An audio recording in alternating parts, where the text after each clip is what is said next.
A year ago, my family and I were in the midst of a remodel. Holly and I had been talking about this remodel since the day we moved into our house on Paris Avenue 6 years ago. Our house is a 1960s split level with both floors being equally divided into 4 equal spaces. This did not lend itself very well to entertaining or hosting like we'd always wanted to. And plus, the kitchen had never been updated. We had the original 1960s GE range with push buttons on the front.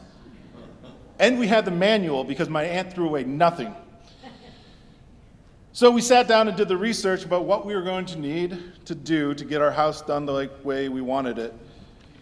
We got estimates on everything that we needed to have done, and we felt like we were fully prepared for this project until we got to the crown molding.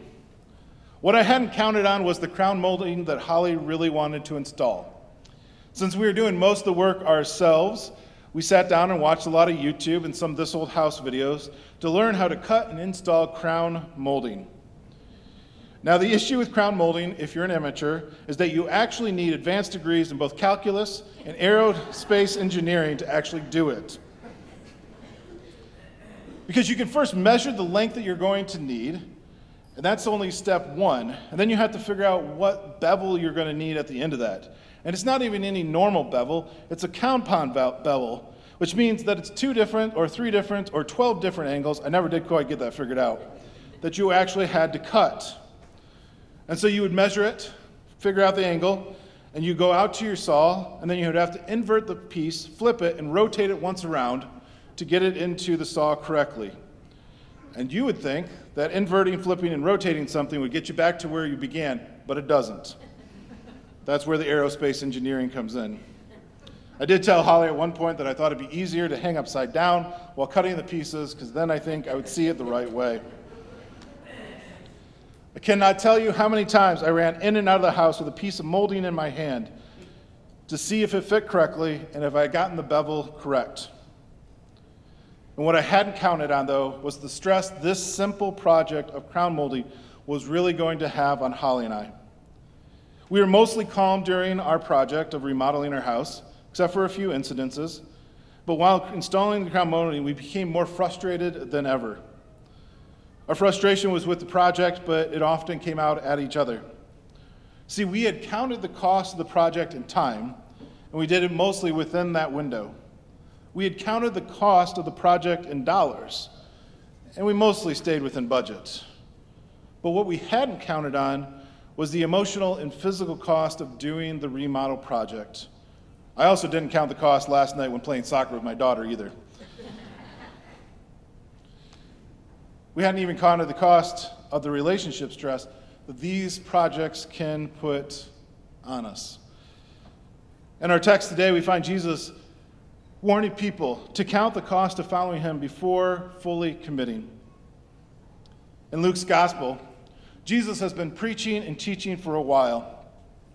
He has gained some notoriety as well as quite a following.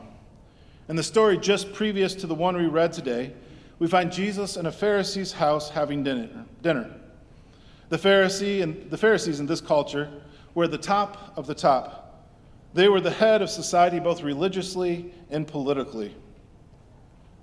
But it was then that Jesus chastised them for seeking the places of honor at the table, also for always wanting to be honored by the world's standards. And that's where we pick up this story. Jesus travels away from this house and he finds very large crowds coming after him. Luke points out there's more than one crowd following him at this point. Most likely one is full of his disciples, people that have been with him for a while. And this other one, people have just started following him after his visit to the Pharisee's house. They may be interested in actually following Jesus, but some of them might have just wanted to follow Jesus because of his notoriety. But one thing that is consistent throughout the gospel, the 4 different gospels, is that when Jesus gains a large crowd, his messages get more difficult. In Matthew and Mark, he refers to the fact that people that want to follow him will have to pick up the cross to do so. We find jewelry with crosses on it, pictures we hang on our wall, and we find the cross pretty, But for people in first century Palestine, it was an instrument of torture and death. It was an image of the way that the empire was oppressing their people. It would be like saying to somebody today, you need to pick up your electric chair and follow me. It's shocking and hard to take. See, it's here that Jesus gives these very difficult words. He talks about hating people, and not just any people, but one's own family. But here we need to take a look at the context of Luke as a whole. Of all the gospel accounts that we have in our Bible, this one, Luke's gospel, is the one that has the most about including the outsiders, the marginalized, the hurting, and the estranged. So it does seem odd that Jesus now turns to this crowd and tells them that they need to hate somebody, as he's been practicing and talking about love up until this point. But here, this word hate does not mean anger or hostilities.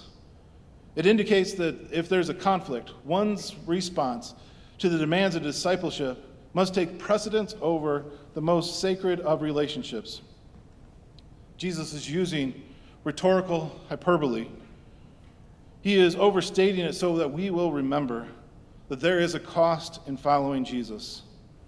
This relationship to Jesus, being his disciple, this way of viewing the world ought to be our primary view. Which means there will be times when our loyalties to the way of Jesus will take precedence over other relationships. I do not believe that God justifies ignoring one family for the sake of the gospel. But following God can and sometimes does interfere with putting family above compassion for the most vulnerable in society and above the justice and the love of God. For some people in the crowd, Jesus was just an entertaining rabbi who had come to town. He had impressed them with the way he saw the world, the way he interacted with people, the way that he taught. They may have come to see him in this famous rabbi or Pharisee's house, and now they wanted to be a part of that crowd. But Jesus wanted to warn them to count the cost before following him. Can you imagine Jesus as a politician, getting up on the stump and offering a speech like this? Come and vote for me, because in doing so you will lose your homes. There'll be higher taxes and lower wages. Who wants to lose with me? Can I count on your vote? That politician would have been heckled off the stage, even maybe had tomatoes thrown at him. Everyone would have left puzzled and confused. But I don't think this is what Jesus is doing here. I think it's more like a leader of a mountaineering group who has to get medicine to a remote village on the other side of a range in the midst of a huge storm. And you hear her saying to her crew, "You're going to need to leave your pack here. Call your loved ones and say goodbye. This medicine is desperately needed, but it could cost us everything just to get it across the range." They would be asked to weigh the cost, and some would turn back, but others would forge ahead.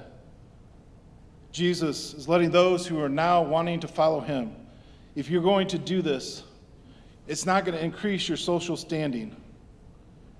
I am going to the cross, and some of my followers will be called to do the same.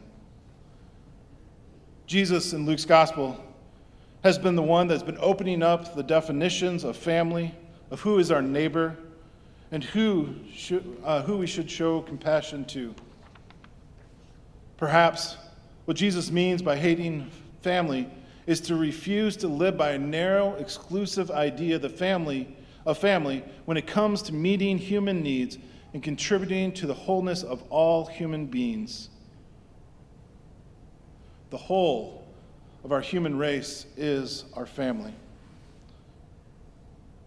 What Jesus is warning about is that the mission that he is calling us to may take priority over relationships and other opportunities. What Jesus is calling us to do is to live into the fullness of the gospel, a mission of rescue and of healing to the broken world.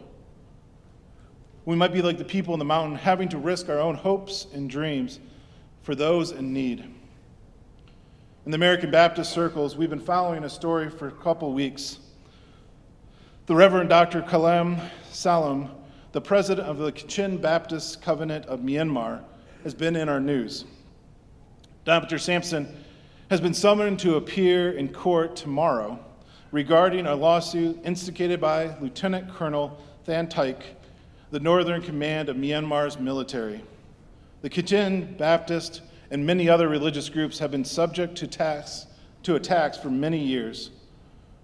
Dr. Sampson, as the former General Secretary and the current president of the Kachin Baptist Covenant, has exercised his pastoral concern as a shepherd of his flock in speaking out against unjust policies, which have led to over 100,000 Kachins being driven from their homes by military conflict and forcing them to become internally displaced persons. Dr. Sampson is one of the few religious leaders in Burma, Christian or otherwise, to publicly advocate for tolerance and equitable justice for all religions within Myanmar. Dr. Sampson is following Christ, risking his own life. It is costing him so much. For us, it might be sacrificing here at the church to welcome new people into our congregation, giving space for their new ideas and their new leadership. It might be uncomfortable in the way that we are called to minister to our outdoor neighbors. To see us in the next weeks, months, and years, I wonder if we are truly willing to champion for the cause of the poor and the diseased. Are we willing to view one's calling as more expansive than the confines of our own church and our own family? Are we willing to live a life of relative poverty, unwilling to take bribes and amass wealth on the backs of the oppressed and the unaware? Are we willing to struggle for the alleviation of poverty and to strive for a living wage for all those that we see around us? And are we willing to expand our conception of family to include neighbors both near and far? Compassion, like Jesus is calling us to, is not the absence of fear, but the overwhelming, undeniable summons to engage in the acts of love and justice. If one accepts a narrow view of family and values life more than the justice and love of God, one will not be willing to take the risk for the most vulnerable in society. One will not value the justice and love of God above social position, wealth, celebrity, or applause.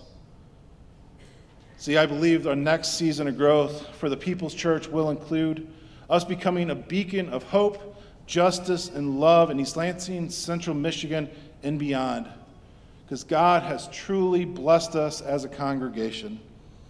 Look around at this wonderful building that we have.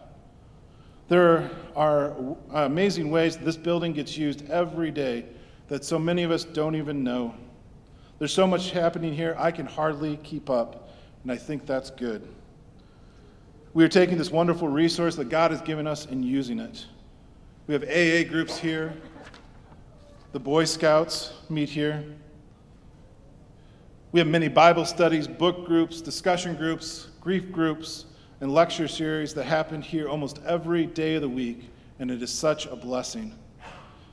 Other groups roam our hall, and I love asking Andy, our facility director, who else do we have in our building today?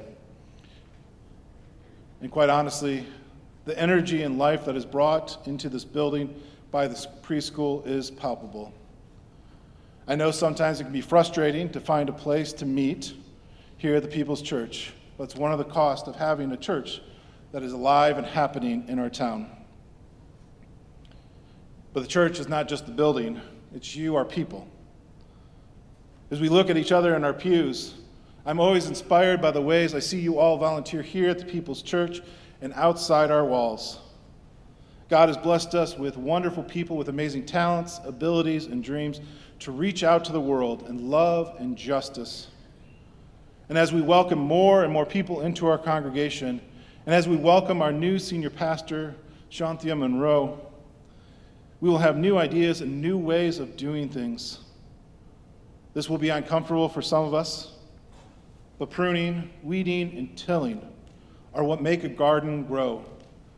Remodeling doesn't happen unless you knock down a few walls and tear out a few cupboards. There are times of discomfort, but through the discomfort comes something new, new growth, new blooms. Our new season of growth will cost us, but I think it will be worth it. Sometimes we need to remember that change is hard. Change can bring discomfort, and that following Jesus is not always easy. But following Jesus is worth it. I think the payoffs are worth the risk. God has prepared us in this moment, in this time, to do great things. Pastor Shantia will be soon here to encourage us and help lead us, but it is still us, the people, who have to do the work, to live out justice and the love of God for all people. We need to weigh all the cost and be ready to answer if we're ready to go on this journey or not. I know for myself, I'm excited to see what will happen next in our season of growth here at the People's Church. I've counted the cost, and I am in. Are you?